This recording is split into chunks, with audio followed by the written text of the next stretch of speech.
Hello, I'm Paul. I'm going to talk about busting open some myths about idea generation so that idea generation can be very easy and probably the easiest part of the process of developing any product or service. So we'll start that process with myth number one. Myth number one is my idea actually needs to be good. This is not true in the slightest. It's also backed up by this seemingly contradictory statement, which is there's no such thing as a bad idea. So those two things should probably go together and sort of cancel each other out.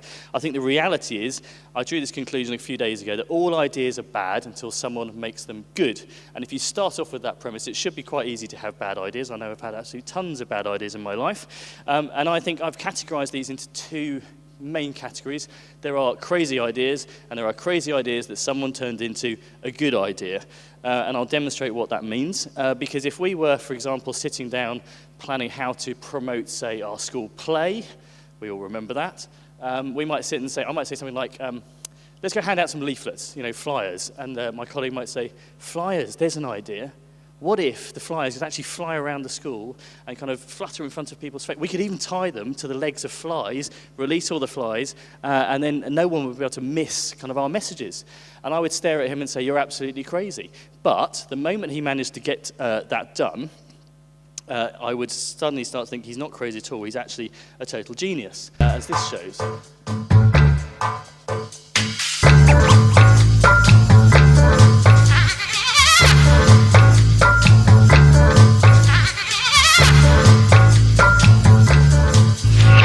So what you see there is the Frankfurt Book Fair, and at the Frankfurt Book Fair, somebody has actually tied marketing messages to the legs of flies and released them in the hall.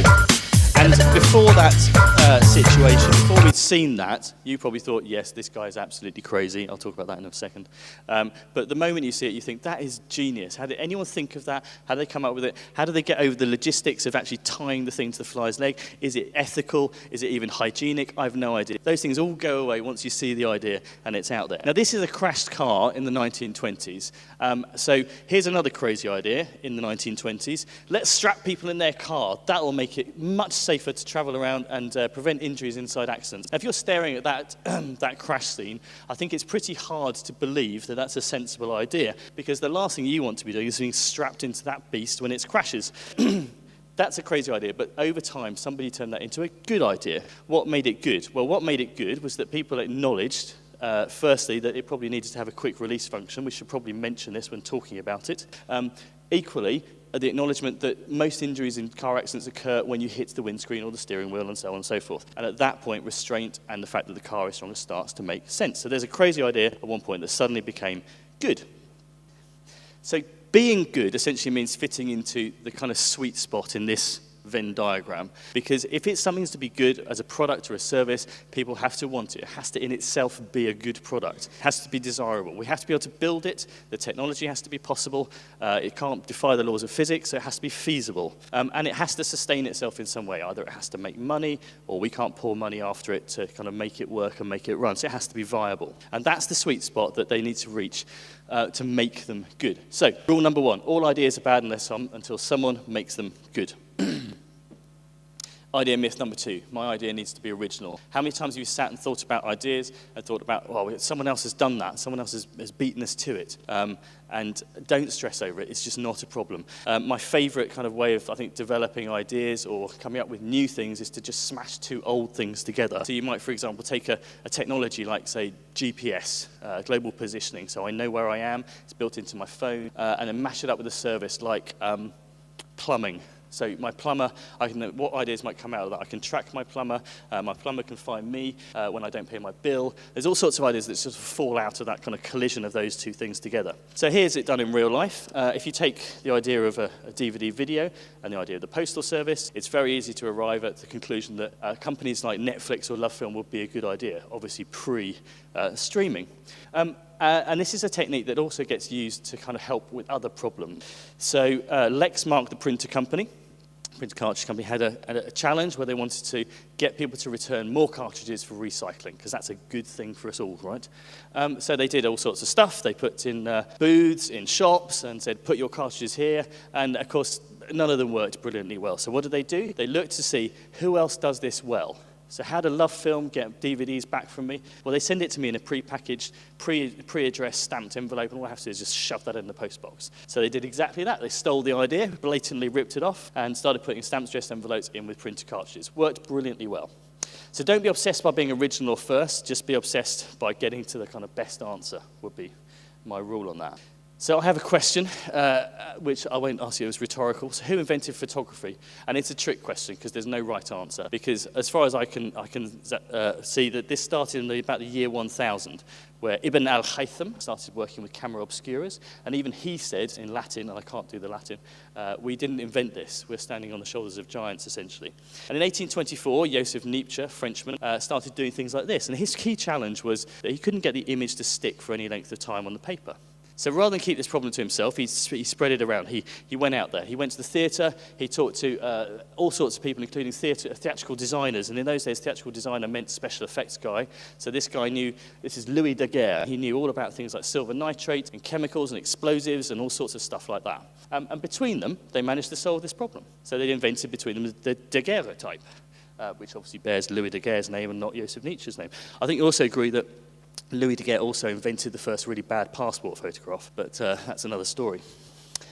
So from there on in, what really happened was that was the kind of point at which this started to make sense. And from there on in, it's just a case of innovation and other people kind of grabbing hold of that idea and running with it.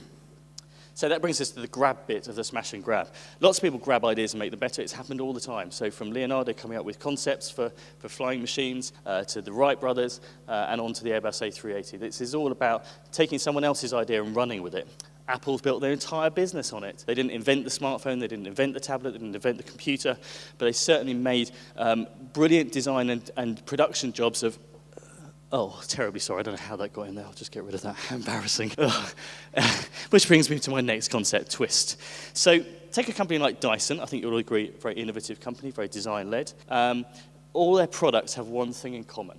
They all work in different ways, they all have different functions, but at the heart of them is one core thing that remains, and that is the turbine cyclonic technology that James Dyson invented. So every time they want to come up with a new product, what do? They say, let's think of another way to use this, shall we? That's no bad thing. That's a good thing. It's playing to your strengths, and it's twisting an original idea or some kind of asset or resource you have and turning it into something new. So idea rule number 2 is smash and grab. Take ideas and inspiration from wherever you can. As Picasso said, original idea or some kind of asset or resource you have and turning it into something new. So idea rule number 2 is smash and grab, take ideas and inspiration from wherever you can. As Picasso said, great artists borrow, great artists steal. There you go. So he came from the man himself. So ideas myth number 3. How many times you sat with an idea and somebody said, well, how are you going to do that? How are you going to sort that bit out? Well, how will that work? And this is not necessary to have an idea. You don't need to have all the answers up front. It's the greatest ideas people in the world spend a lot of their time just observing, making observations, looking around them, looking at the field they're working in, and then noticing things. And it's when you notice something and you see that it's significant, that's the point at which the idea is born, even if you don't know how you're going to use it. So a brilliant example of this is Alexander Fleming, who was culturing bacteria, and some of the bacteria dishes got contaminated with bread mold. Rather than throw them all out, he noticed the little ring where there's no bacteria growing around the mold and said, I wonder if there's something in that. Maybe there's some antibacterial thing.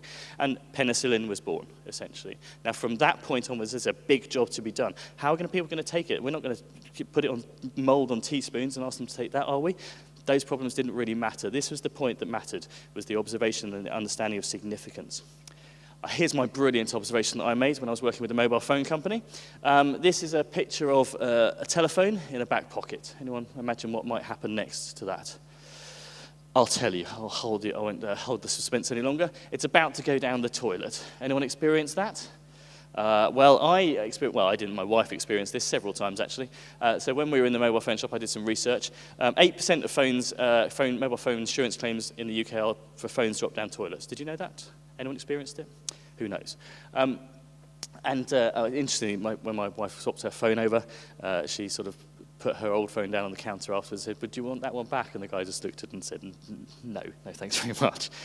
But I think there's an opportunity in there, right? So phones that don't fall down toilets. What answers could we come up with for that? Well, I don't know. That's for someone more clever than I to work out. And in fact, I let somebody have a go at it. Somebody came up with the phone bungee, which kind of you can hike your phone out. I did point out to them this is probably, it doesn't really help with the phone itself.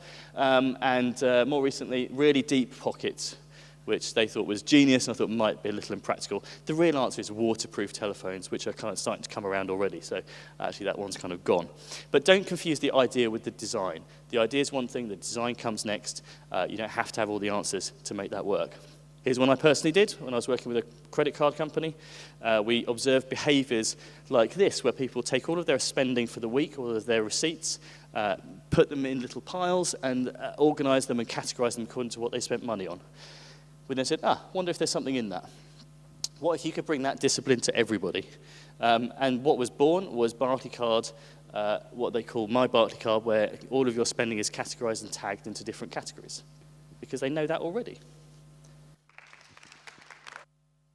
Freely let other people make them better, because they're probably cleverer than you, and they'll share the credit gladly. So in summary, it's very easy to have bad ideas that people have done before. So why is idea generation difficult? It's not. So just be very good and very practiced at having lots of ideas, noticing things other people don't, and clocking the significance, and letting your ideas go out freely. So that's smash and grab, take anything from anywhere. Don't be worried about originality. Twist something old to make something new.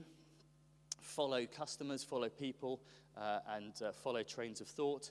And thanks for listening. Now go have some bad ideas and develop some good products. Thank you.